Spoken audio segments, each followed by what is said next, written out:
Salam dostlar, bugün sizinlə çox sağlam bir yemək hazırlayırıq. Heyvan məhsullarından istifadə etmədən. Əvvəlcə suda qırmızı soğanları qovururuq. Yoxdursa ağ soğan da istifadə edə bilərsiniz.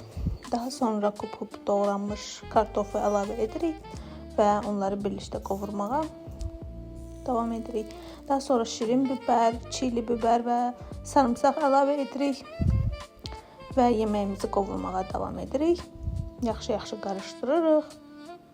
Əgər suyu azalırsa, yenidən su əlavə edirik.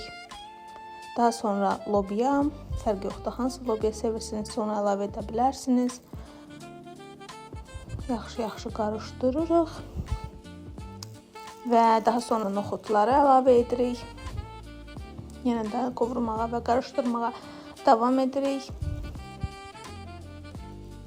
Daha sonra istiot və qırmızı paprika tozu əlavə edirik.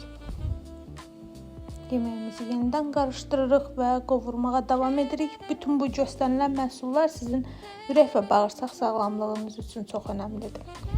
Daha sonra yeməyimizə pomidor sosu əlavə edirik. Əgər istəsəniz bunun əvəzinə təzə pomidor da istifadə edə bilərsiniz. Və yeməyimiz bişənə yaxın cöyərtilər əlavə edirik. Təzə cöyərtilər istəyə uyğun olaraq biz burada nanə və kişniş əlavə edirik. Əlavə etdikdən sonra yaxşı qarışdırırıq və daha sonra zirinc əlavə edirik. Yaxşıca qarışdırırıq. Zövqə uyğun zirinc əlavə edə bilərsiniz. Bu yeməyə biraz turş dad verir və ən sonda isə 2 xörək qaşığı zeytun yağı əlavə edirik və yenidən yaxşıca qarışdırırıq. Və budur sizə möhtəşəm yeni süfrənizi bəzəyə biləcək tam sağlam bir yemək. Nuş olsun.